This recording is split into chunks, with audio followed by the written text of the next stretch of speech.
As the winter of 1945 descended upon Europe, the once mighty Third Reich stood on the edge of destruction.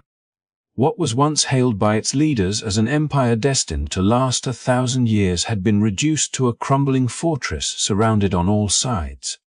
Allied armies pressed forward relentlessly, American, British, and French forces advancing from the west, while the Soviet juggernaut thundered from the east.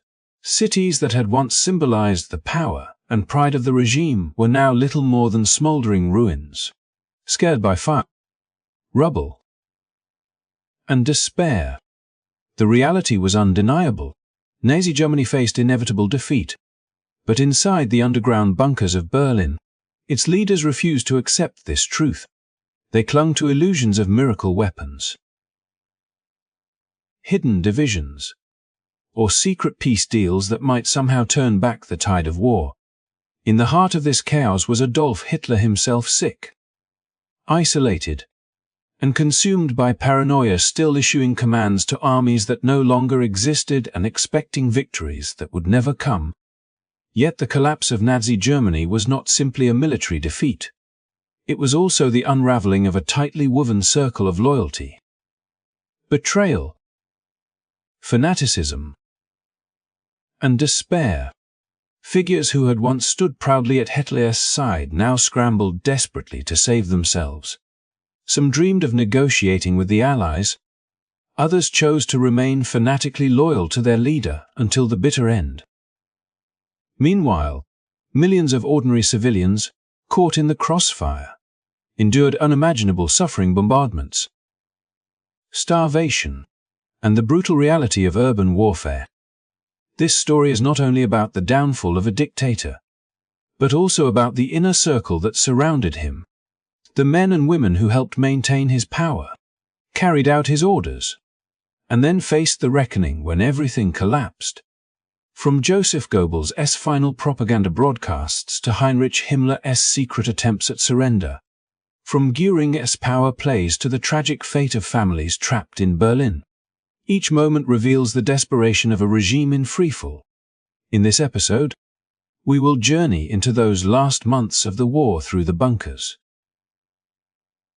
the battlefields, and the corridors of collapsing power to understand how one of history's most destructive regimes came to an end. The images may seem distant now, but the lessons remain urgent. How unchecked ambition, blind loyalty, and reckless ideology can drag millions into catastrophe. Before we begin, if you enjoy learning about hidden histories and the turning points that shaped our world, please take a moment to like this video, subscribe to the channel, and hit the notification bell so you never miss an episode. Your support helps us continue to bring you powerful stories from the past, stories that remind us that not only of the tragedies humanity has endured, but also of the resilience that carried us through. Now, let us step back to 1945, into the final act of the war in Europe, where the once unshakable Reich stood surrounded, broken, and awaiting its inevitable fate.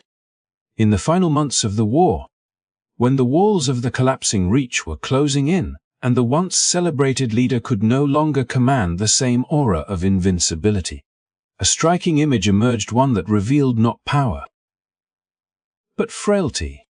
He delivered one last defiant address, his words meant to rouse spirits and remind his people of resilience in the face of impossible odds.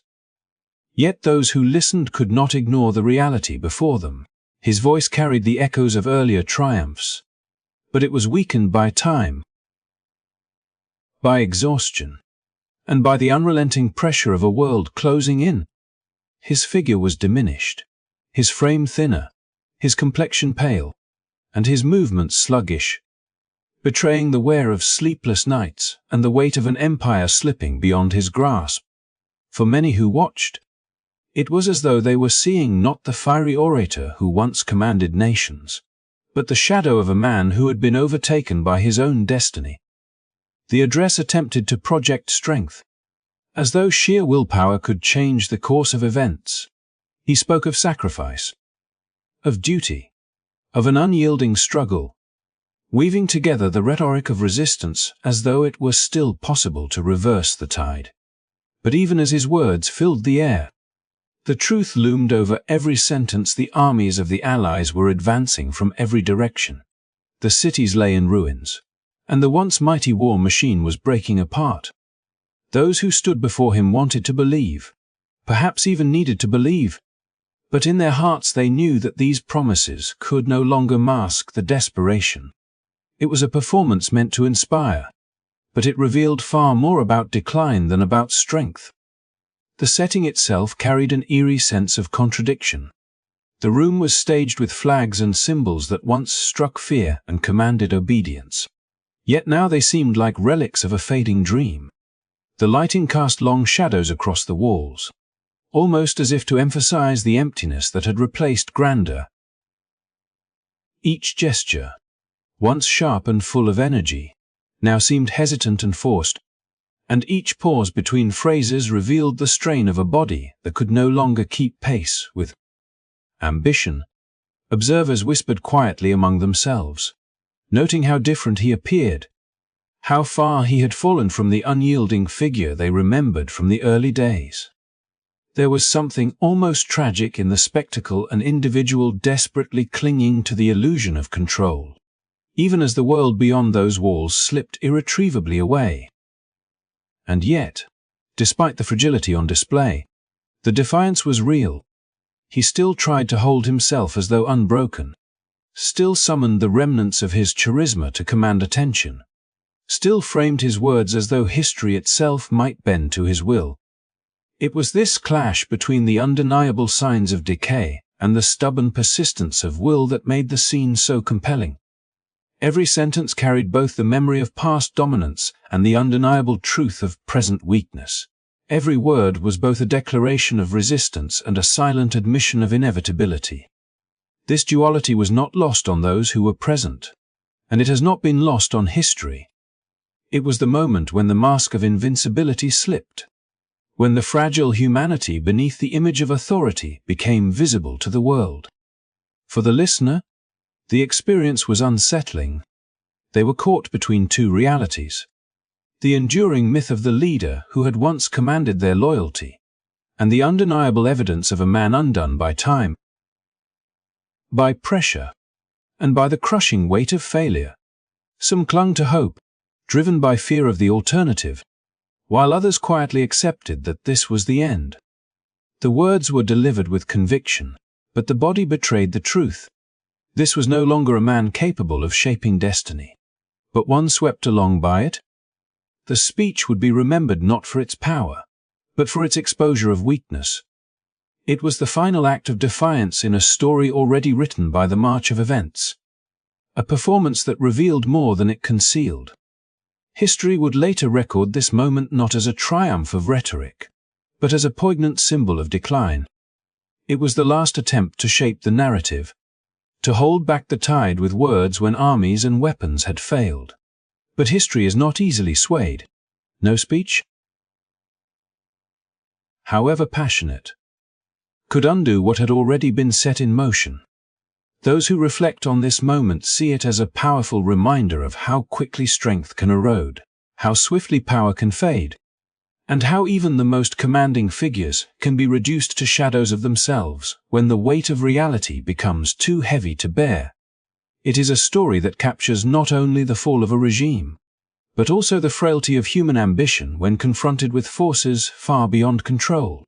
It reminds us that even the loudest voices, in the end, cannot silence the truth.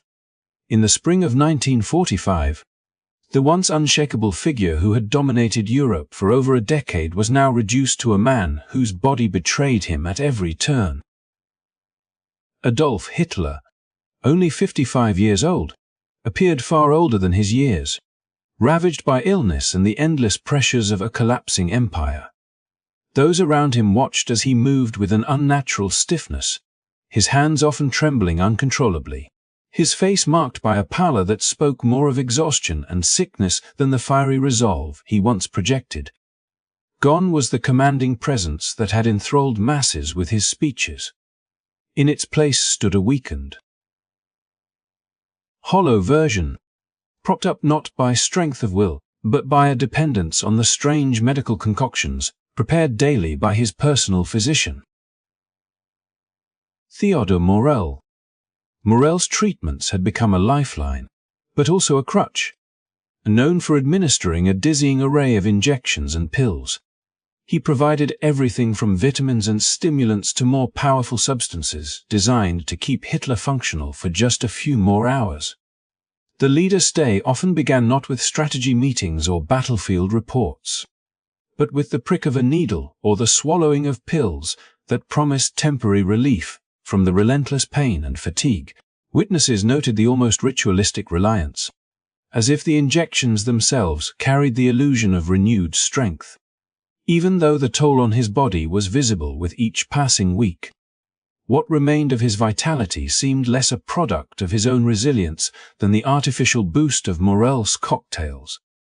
Behind the walls of the Führer bunker, whispers spread among close staff and generals. They noticed how their leader's once commanding voice often faltered, how his sentences sometimes trailed off into silence as if the words themselves slipped from his grasp. Some claimed they could hear the rattle in his chest when he spoke.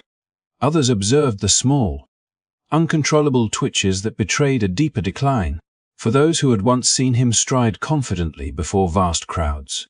The transformation was shocking. The aura of invincibility had cracked, revealing a man whose body and spirit were collapsing under the combined weight of illness and impending defeat. Yet, even in this diminished state, Hitler clung to the image of strength he had built throughout his career. He forced himself to stand upright during meetings, gripping the edge of tables or leaning subtly on furniture when his legs threatened to give way. His defiant speeches, once delivered with fiery conviction, now came across as strained attempts to recapture the authority of earlier days. Each word carried a sense of desperation, as though he were trying to convince not just his followers but himself that victory was still possible. His physical decline, however, betrayed the illusion. No matter how forcefully he spoke, the reality was written across his shaking hands and weakened frame. The bunker itself mirrored his condition, a crumbling stronghold beneath a city under siege, where the sound of artillery above ground reminded everyone inside that the end was approaching. The atmosphere grew heavy with despair, yet Hitler remained ensnared in his routines, clutching to the idea that through sheer will and endurance he could outlast his enemies. His reliance on Morel's medicines only deepened that illusion, each injection granting him a fleeting sense of stability. To some, it seemed as though Morel's role had shifted from that of a doctor to that of a puppeteer, keeping the exhausted leader barely functional, his veins carrying the artificial fuel that masked the inevitable. Close aides, secretaries, and generals could not ignore the paradox before them. They saw a man who outwardly projected determination but privately battled weakness. They saw the trembling hands hidden beneath the table during conferences, the moments of fatigue when he would drift into silence, and the shadows beneath his eyes that no amount of medication could erase. For many, this image carried a grim symbolism. The decline of their leader mirrored the collapse of the Reich itself. Both had once appeared unstoppable, both now suffered from incurable rot, and both were destined to fall. As weeks turned into days, the pace of deterioration quickened. Reports from the front grew more disastrous. Yet within the bunker, Hitler swirled narrowed to a dimly lit room where maps marked battles already lost and injections provided brief reprieves. His aides recorded how his mood swung wildly, from furious outbursts at generals to moments of despondent silence where he seemed consumed by the enormity of his own failure. The man who once commanded millions with unwavering confidence was now dependent on chemical relief and the illusions it offered. This reliance, however, could not mask the truth. Every tremor, every faltering step, every injection highlighted how far he had fallen from the towering figure he once was. The final days of Hitler's life reveal not just the collapse of a regime, but the frailty of the man behind it. He was no longer the fiery orator who once captivated entire nations, but a weakened figure clinging to routines, illusions, and the fleeting strength provided by Morel's potions. The tragedy lay not only in the devastation he left behind, but also in the stark image of a leader who, at the age of 55, stood not as a symbol of power, but as a shadow of himself. Physically broken, chemically sustained, and awaiting the inevitable end. In the final months of the war, as the Reich crumbled under the relentless pressure of the Allied advance, Adolf Hitler sought comfort in dreams that no longer had substance, clinging to visions of weapons that he believed might still turn the tide in his favor. The once feared leader, who had swept across Europe with an unstoppable force, now found himself reduced to relying on technological marvels that, while impressive in theory, could no longer alter the course of events that had already been set in motion. The V-2 rockets and the jet fighters represented for him more than just weapons. They symbolized the last vestiges of control, the final strands of hope in a world rapidly slipping from his grasp. In his underground command center, as the thunder of artillery grew closer with each passing day, he convinced himself that these machines of war would unleash a miracle. The V-2 rocket, a weapon unlike any seen before, had indeed been a marvel of engineering, able to strike without warning and cross vast distances at terrifying speeds. Yet its real impact was far more psychological than strategic, instilling fear but failing to deliver the decisive results Hitler so desperately needed. Entire resources had been poured into its development, but it could not stop the armies that now pressed against Germany from every direction. The jet fighters, too, were extraordinary in design, capable of speeds that left Allied aircraft struggling to keep pace. On paper, they were the weapons of the future, machines that might have revolutionized warfare had they come earlier and in greater numbers. But by the time they entered service, Germany lacked the pilots, the fuel, and the industrial capacity to deploy them effectively. What few jets took to the skies did so in isolation, unable to turn the tide, their brilliance wasted against the overwhelming might of Allied forces that had long since established air superiority. Yet in the dim corridors of the Führerbunker, Hitler allowed himself to believe that salvation still lay within these weapons. He spoke of them as if they were about to change everything, as if a sudden reversal of fortune might still occur. His generals, wary and skeptical, listened in silence, for they had seen too much to share his illusions. They knew that no amount of advanced technology could compensate for the crumbling front lines, the shortages of men and resources, the relentless bombing campaigns, and the inevitability of defeat. But for Hitler, these machines were not just tools of war, they were symbols of a destiny he refused to relinquish. As his body weakened under illness and dependence on his physician's constant supply of injections and pills, his mind retreated further into this world of imagined salvation. Each report of a V-2 strike, each mention of a jet fighter in combat, was seized upon as proof that his vision still had merit, that Germany still had a chance. But outside the bunker, reality told a different story. Cities lay in ruins, the civilian population starved, and armies closed in with relentless determination. The Reich was dying, and all the futuristic weapons in the world could not save it. Still, in those last desperate days, Hitler clung to the fantasy, unwilling to acknowledge the truth, unwilling to face the collapse of everything he had built. The V-2s and jet fighters, magnificent though they were, could not alter the course of history, and in the end, they served only as symbols of the futility of his final struggle. As Germany staggered beneath the relentless pressure of advancing Allied armies, the inner circle surrounding the leader faced decisions that would not only determine their own fates, but also mark the final chapter of the collapsing regime. For years, Göring, Himmler, and Goebbels had been central figures, bound together by ambition, loyalty, and fear. But now the edifice they had built was crumbling around them, and each man was forced to confront the reality of what loyalty meant when defeat was inevitable.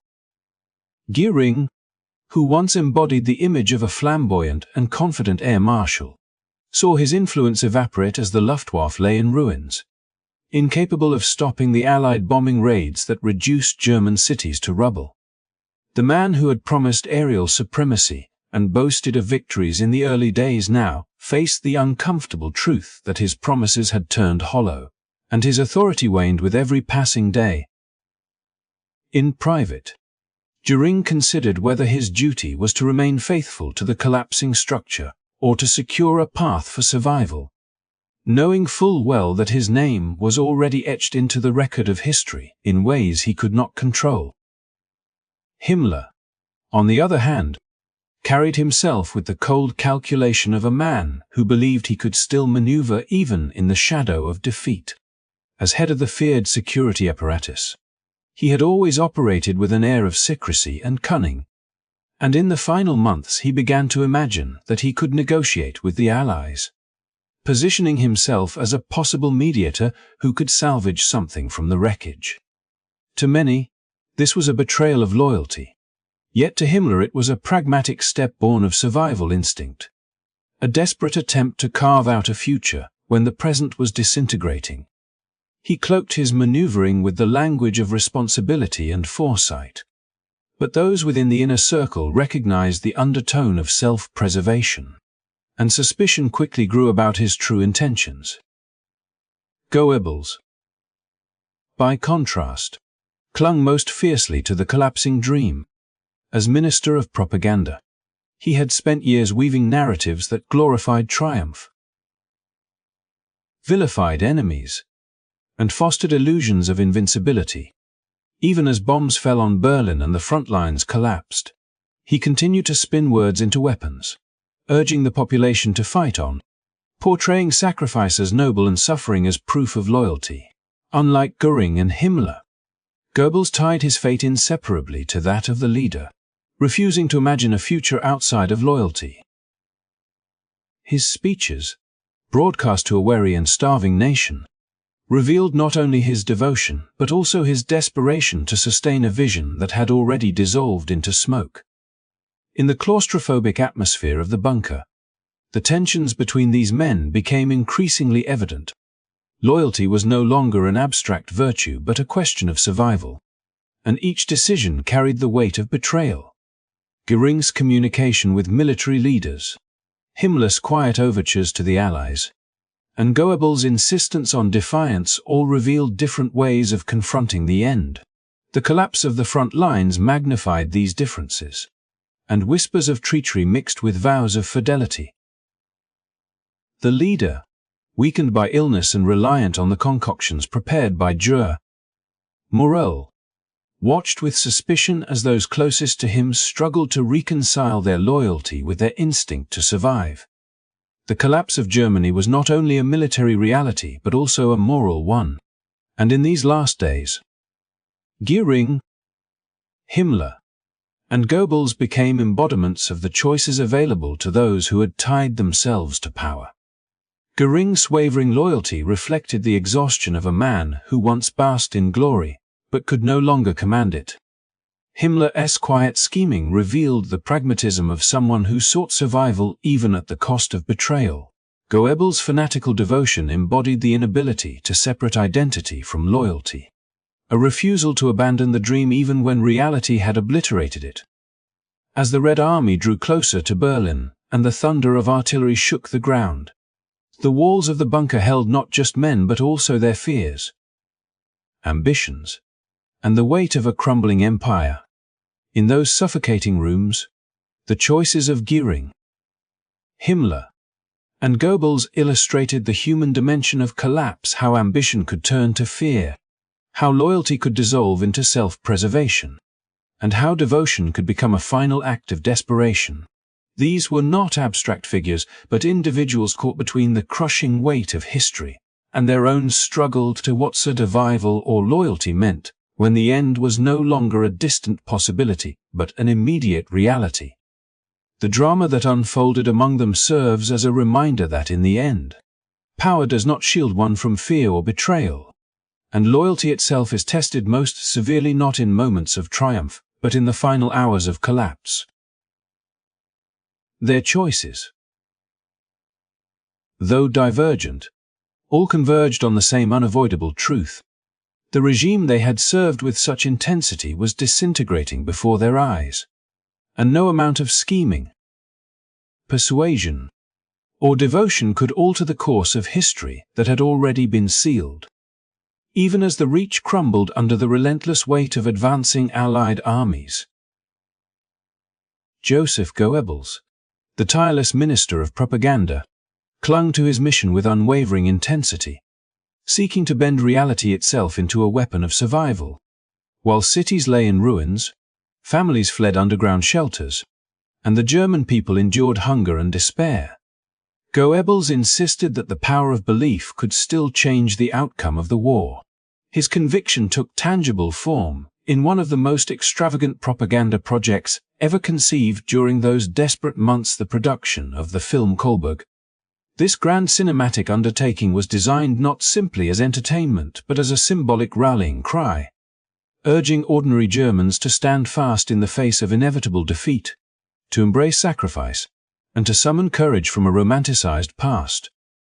The making of Kohlberg was an extraordinary contradiction to the times. While munitions factories lacked raw materials and hospitals struggled with shortages, Goebbels commanded precious resources: film stock, military personnel, and even civilian labor to bring his vision to life.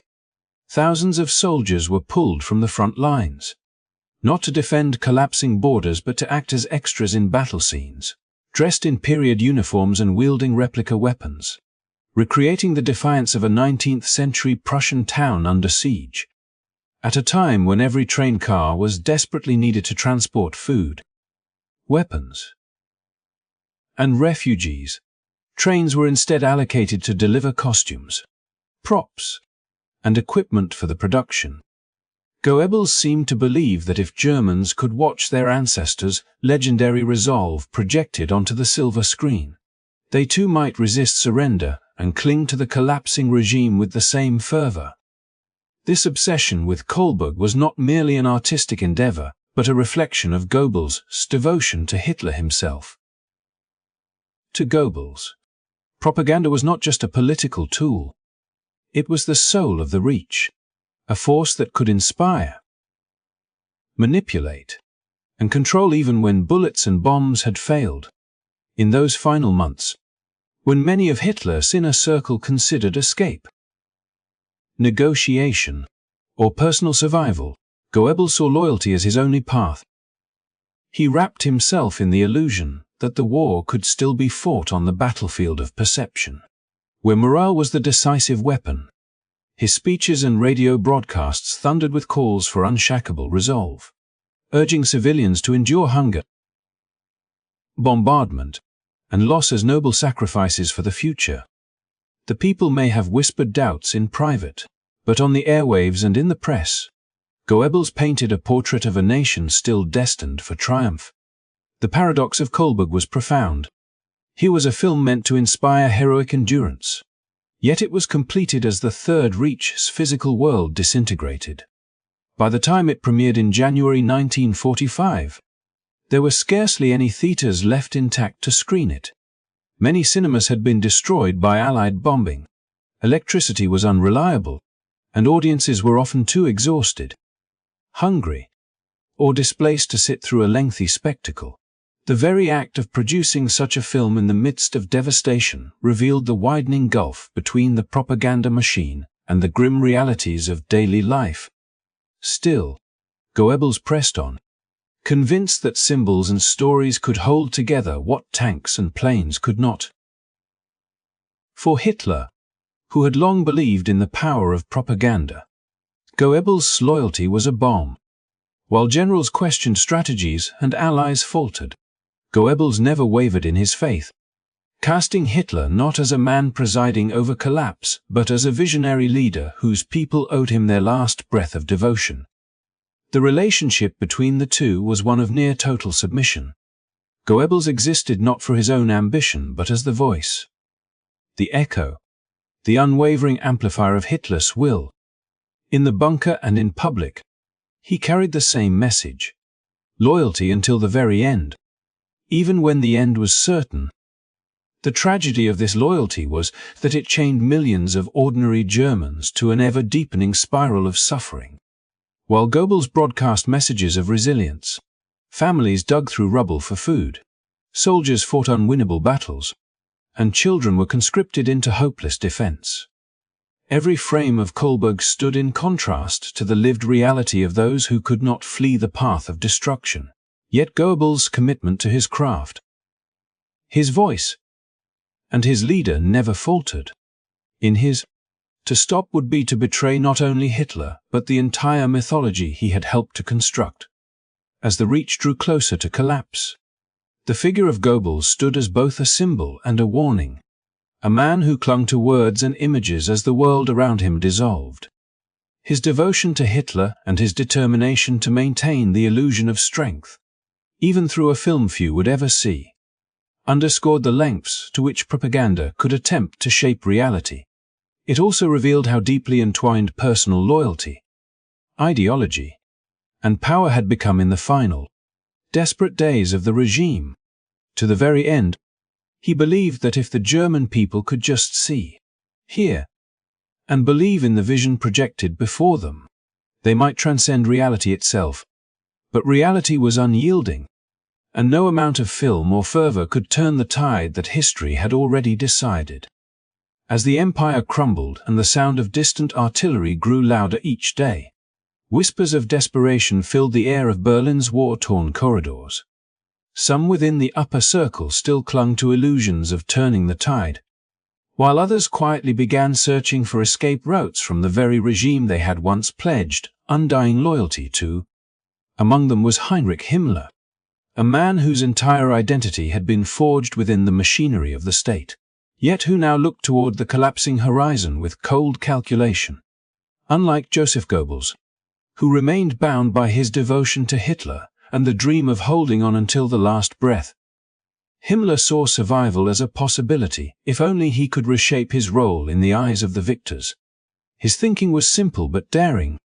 If he could separate himself from the crumbling image of the dictator, perhaps the Allies might view him not as an enemy beyond redemption but as a figure capable of ensuring stability in the ruins of Germany.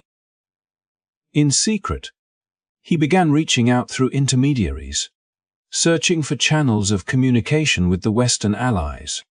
Switzerland became a stage for some of these clandestine contacts, where neutral ground provided a thin veil of security for discussions that could never be spoken aloud within the Reich's official halls.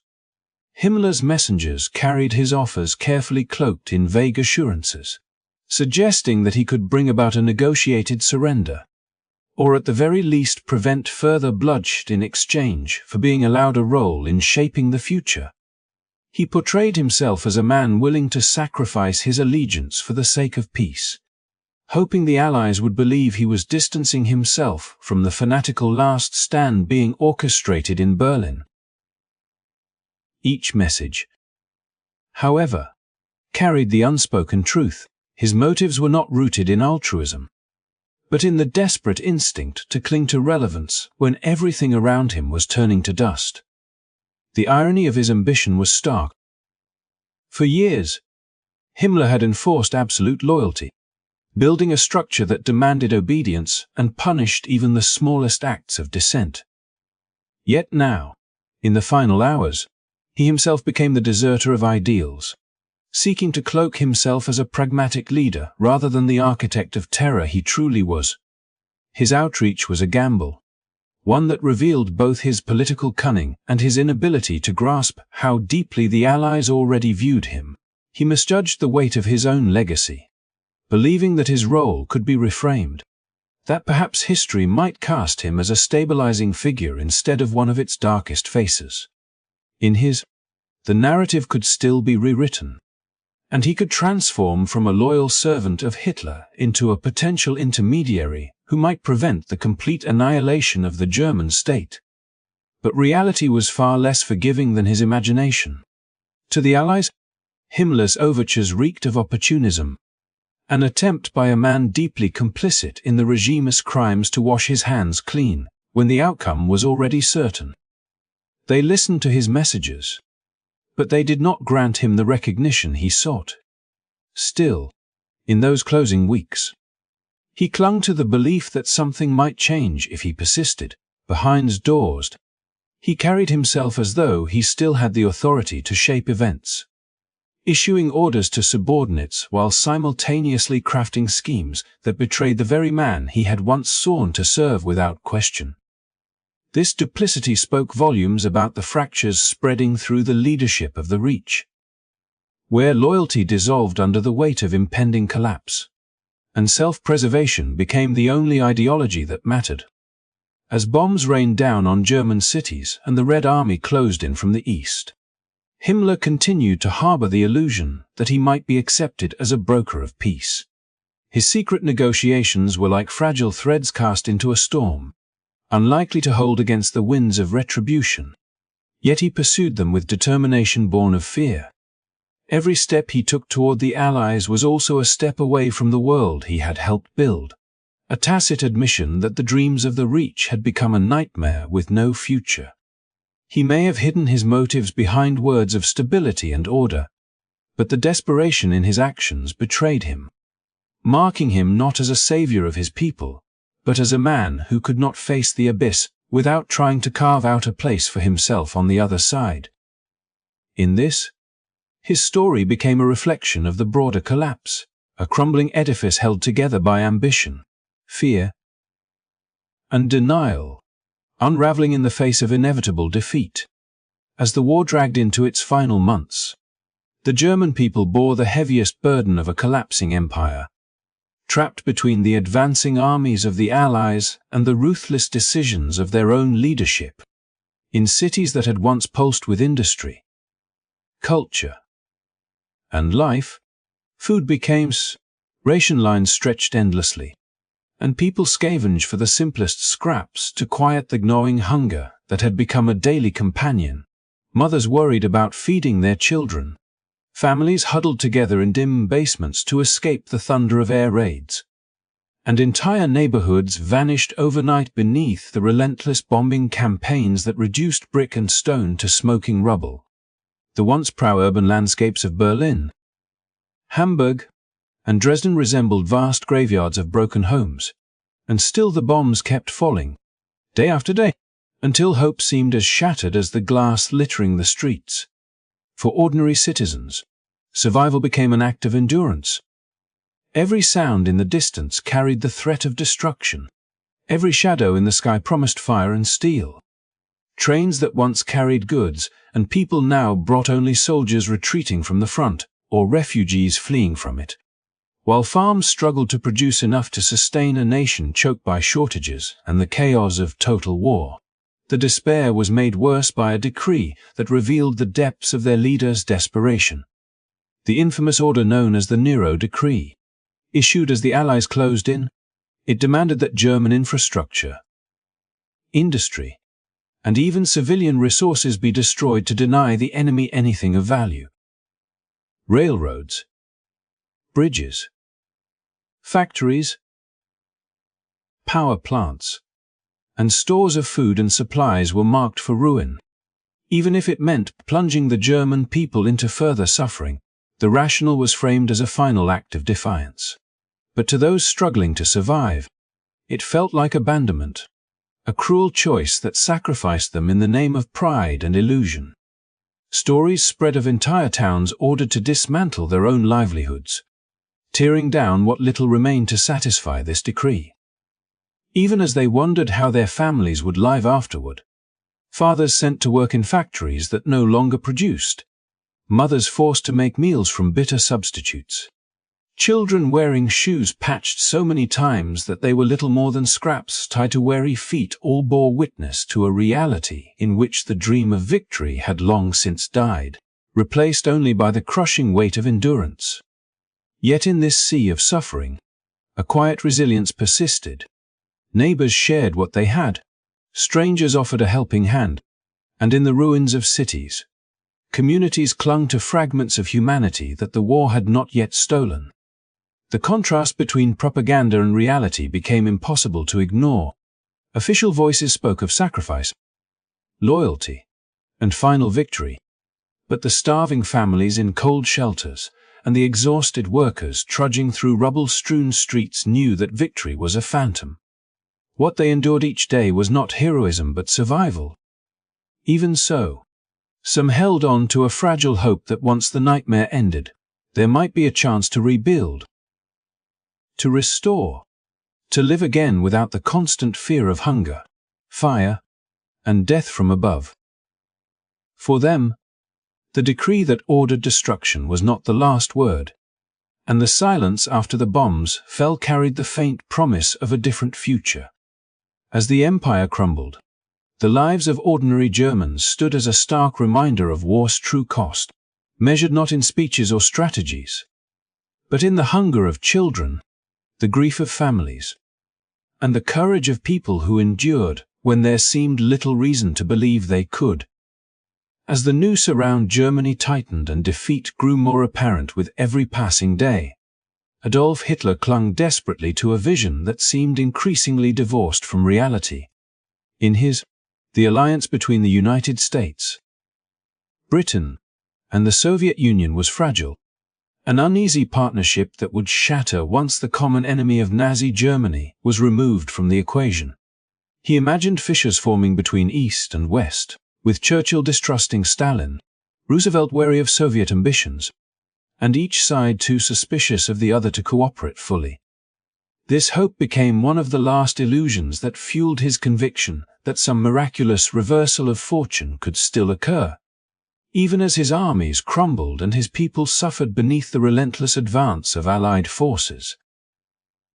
For Hitler, the thought of his enemies turning against each other was more than a fantasy, it was a lifeline, something he believed could buy him time, space, and perhaps even the chance to rebuild what had been lost. Within the confines of his bunker, reports from the front grew darker each day. Yet Hitler filtered them through this belief that the coalition was unnatural and destined to implode. He convinced himself that Britain and the United States would never truly tolerate the Soviet Union as a partner, that ideological hostility and mutual suspicion would inevitably lead to conflict. He seized on every minor disagreement between Allied leaders as proof that his vision was correct, twisting diplomatic nuances into evidence of discord. In moments of despair, he returned to this hope, repeating it to those around him as though saying it aloud could make it real. He spoke of a coming clash between the West and the East, a new war that would consume his enemies and give Germany an opportunity to rise again from the ruins. Yet outside those walls, the reality was starkly different. Far from splintering, the Allied coalition grew stronger, bound together by the shared determination to end the war decisively. At conferences in Tehran and Yalta, leaders put aside their deep differences to coordinate strategy, dividing responsibilities with a clarity that left no room for the fractures Hitler longed for. They agreed on the necessity of Germany's unconditional surrender, a goal that left little space for negotiation or compromise. While Churchill may have distrusted Stalin, and Roosevelt may have worried about Soviet expansion, they understood that the immediate threat had to be eliminated first. Their unity was not the fragile facade that Hitler imagined, but a deliberate act of cooperation that drew its strength precisely from the knowledge that only by standing together could they prevent the resurgence of a foe that had once threatened the world. As the Allies pushed deeper into German territory, their coordination was evident in every movement. American and British forces liberated towns and cities in the West, while the Soviet juggernaut rolled in from the East. Advancing relentlessly across Eastern Europe, supplies flowed between partners, intelligence was shared, and the strategies were aligned with remarkable precision. Every advance was a crushing reminder that Hitler's hope for division was nothing more than a delusion, a last desperate dream in a world where dreams no longer had power. His fantasy of a divided coalition contrasted painfully with the undeniable reality of Allied strength. And yet he persisted, unwilling or unable to face the truth. For the German people, this disconnect between their leaders' fantasies and their own lived experience became more unbearable by the day. They saw Allied bombers in the skies, felt the hunger brought on by the collapse of supply lines, and witnessed the unstoppable progress of armies that marched closer with each passing week. They did not share in Hitler's vision of salvation through discord among his enemies. They lived in a world of cold, hunger, and fear, where the only certainty was that the end was approaching. His words, meant to inspire hope, often rang hollow, for reality intruded in the form of destroyed homes, broken families, and a nation brought to its knees. Even among his closest advisers, doubt began to creep in. Some clung to his belief, repeating it out of loyalty or fear. But others saw clearly that the Allies remained united and that Hitler's predictions had no grounding in reality. Secret attempts to reach out to the West revealed just how unrealistic these hopes were, as the Allies made it clear that they would not betray their pact with the Soviets. Still, Hitler clung to the image of division, refusing to accept what was before his eyes. It was not only an illusion, but a shield against despair, a way to protect himself from the crushing weight of defeat. The irony was that, in the end, the coalition did indeed fracture, but only after Germany had fallen. The Cold War that followed fulfilled many of Hitler's predictions, but it came too late to serve his cause. The alliances that had brought about his downfall dissolved into rivalry. But by then the Third Reich was nothing but rubble and ashes, and Hitler himself was gone. His fantasies had been correct in theory but tragically mistimmed, for the conflict he foresaw would not arrive until long after he had been defeated. This bitter irony underscores the depth of his delusion during those final months. He had grasped at straws, imagining that time was on his side when in fact time was the one thing he no longer had. His enemies did not turn against each other until after they had ensured that he would never rise again. And in that lies the ultimate futility of his vision. The Allies held firm, the coalition endured, and Germany's defeat was sealed. For the millions who endured suffering in those final months, there was no miracle waiting, no salvation through division. There was only the harsh reality of war's end, delivered by enemies united in purpose, determined to bring about the fall of a regime that had caused so much devastation. April 20th, 1945, marked what would be the final public appearance of Adolf Hitler, a moment steeped in irony and tragedy. On his 56th birthday, as the war he had unleashed upon Europe reached its catastrophic climax, he emerged briefly from the darkness of his underground shelter to greet a group of Hitler youth. These young faces, barely old enough to grasp the enormity of the destruction surrounding them, looked up with reverence at a leader whose grip on reality had already slipped into delusion. The air was thick with the weight of impending collapse. Yet in that fleeting encounter, the performance of loyalty and command continued as though it could still alter the course of events. For the boys standing in uniform, their devotion was not merely to a man, but to a vision they had been raised to believe was unshakable. For Hitler, it was one final attempt to cloak himself in the appearance of control, even as the world outside the crumbling Reichstag proved how thoroughly that control had slipped away. Berlin was already under siege from Soviet artillery, and the thunder of approaching armies reverberated in the distance. Streets once vibrant with daily life were now hollowed by rubble, and the citizens who remained moved like shadows among the ruins, searching for food, shelter, and perhaps a scrap of hope. Yet on that birthday, within the carefully staged scene of devotion, Hitler tried to convince both himself and those watching that the struggle was not yet lost.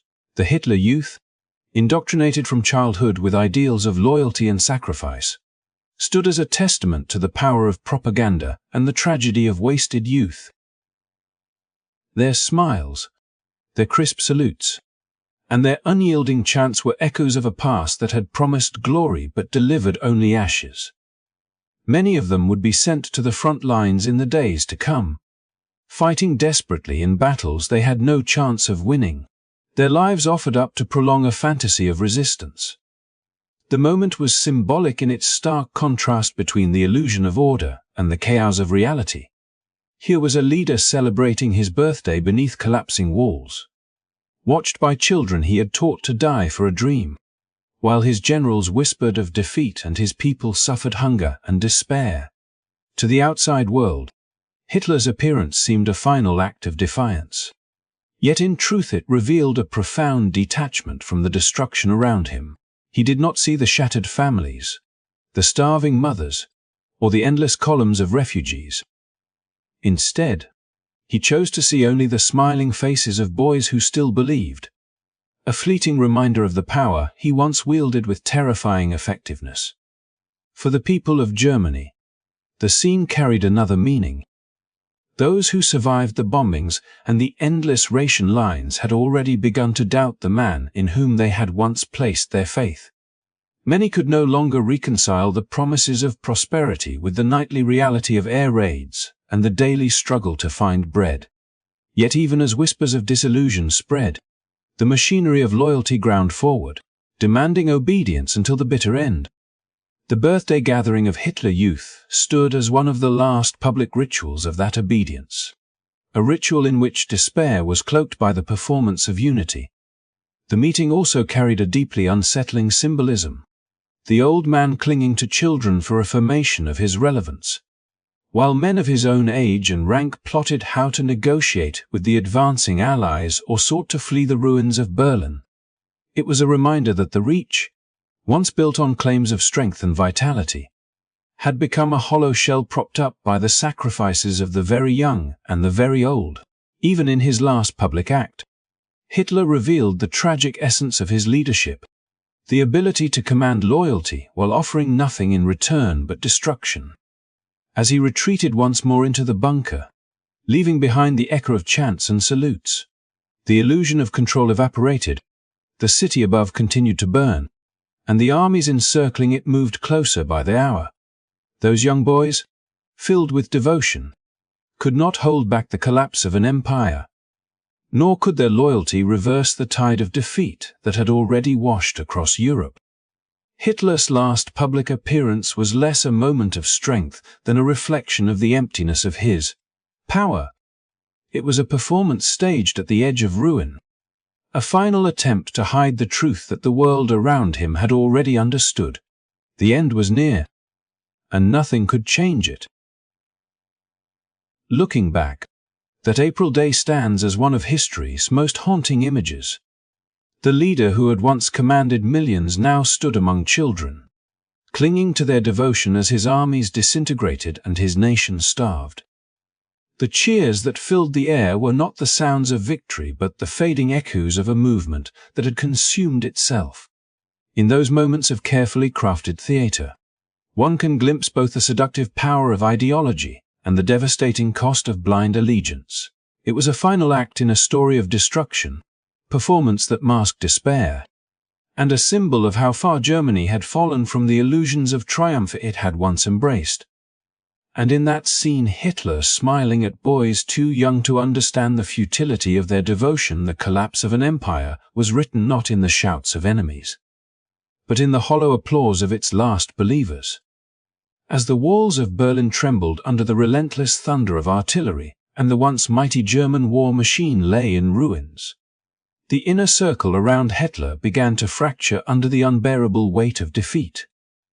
Loyalty, which he had once demanded as an unbreakable bond, began to unravel as those closest to him quietly maneuvered for their own survival. Hermann Göring, long positioned as Hitler's designated successor, sensed the inevitable and attempted to assert his claim to leadership, framing it as a necessity for Germany's future, when in reality it was a desperate move to salvage his own standing with the Allies. Heinrich Himmler, equally ambitious and equally calculating, sought to negotiate through back channels, imagining that he could secure a role for himself in the post-war order by reaching out to the Western powers. These maneuvers, conducted in whispers and secrecy, were nothing short of betrayal in Hitler's eyes, and when word reached him of their actions, it confirmed the darkest suspicions that had long haunted his mind in those final days. That everyone, even his most trusted lieutenants, would eventually turn against him. The revelation devastated him, and in the depths of the Führer bunker, his world collapsed in on itself. The once commanding figure who had held a nation in his grip was now a shadow, pacing through dim-lit corridors, consumed by rage and despair. The thunder of battle outside merged with the storm of paranoia inside, creating an atmosphere heavy with doom. Soldiers and secretaries watched nervously, each day wondering what might come next, as their leader alternated between furious tirades and long silences that spoke louder than any words. In this suffocating gloom, he decided upon an act that he believed would assert control over the one thing left within his grasp, his own fate. It was during these final days that he chose to bind himself, at last, to Eva.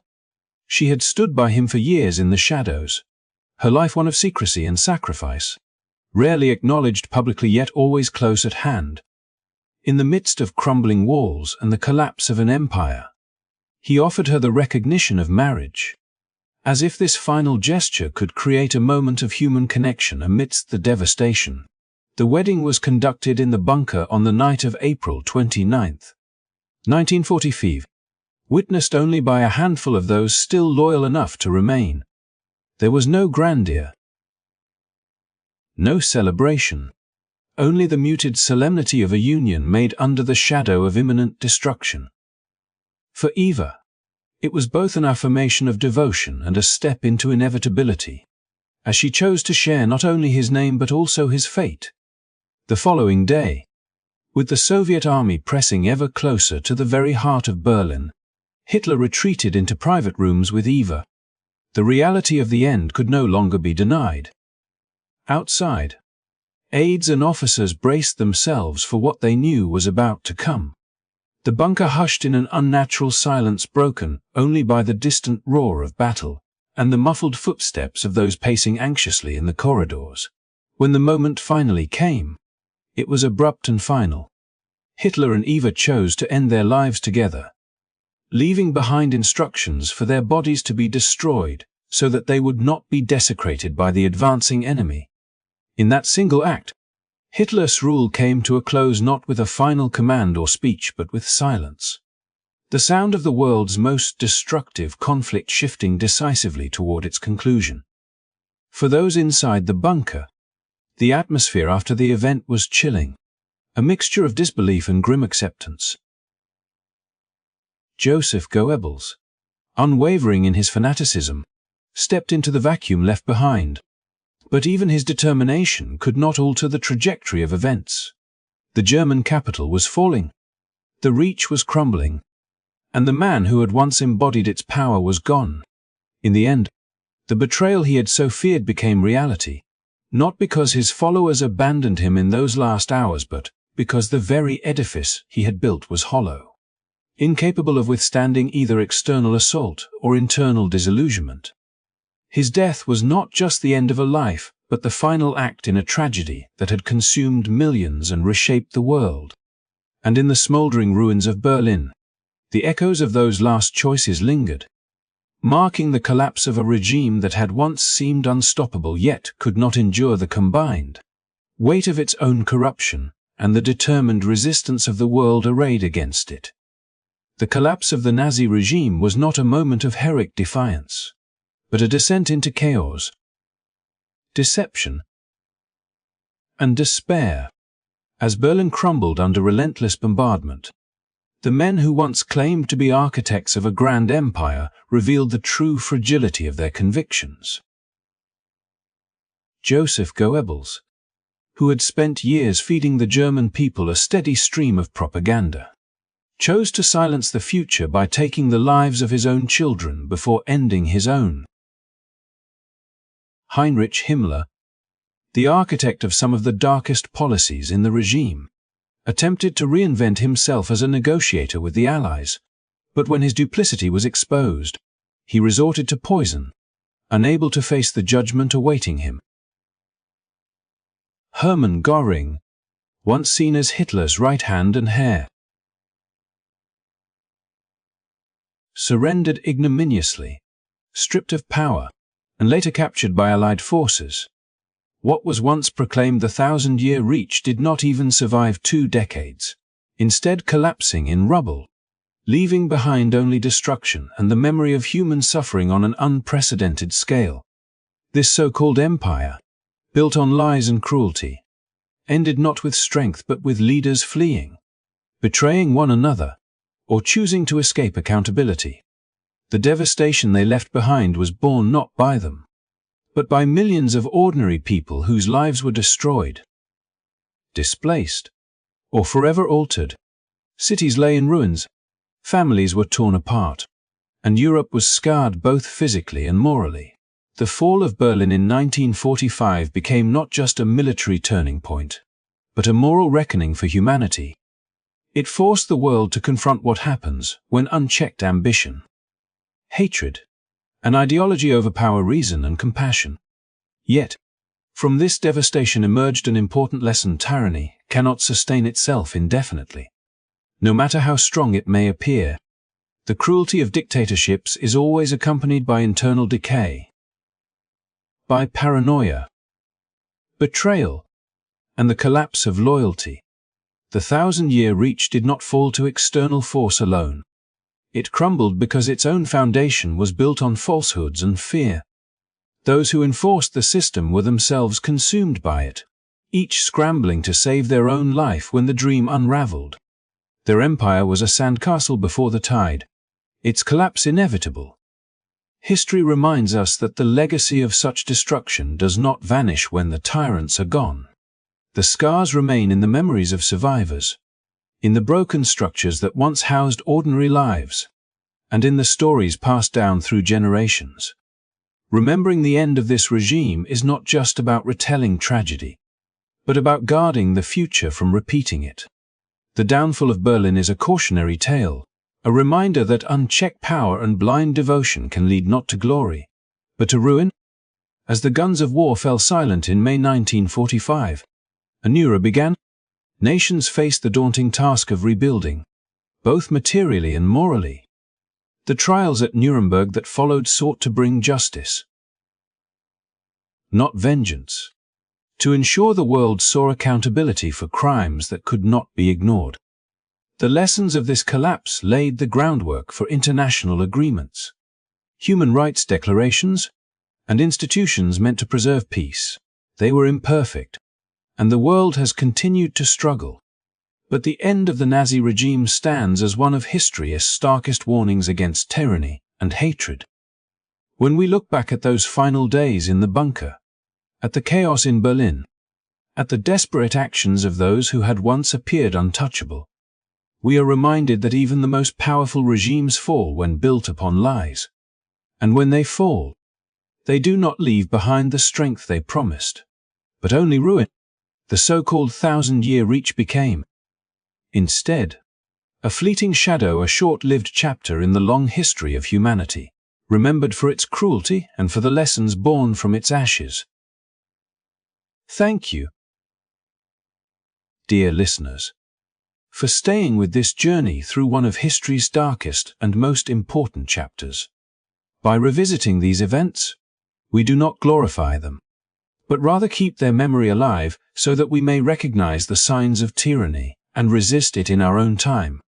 If this story has moved you, taught you something new, or reminded you of the importance of learning from history, please remember to like this video, subscribe to the channel, and share it with others who value truth and reflection. Your support helps us continue to explore the past with honesty and depth. And now, as we close the chapter on this story, I wish you peace, reflection, and rest. May you carry with you not only the weight of history, but also the hope that knowledge and awareness can help build a better future. Good night. And thank you for listening.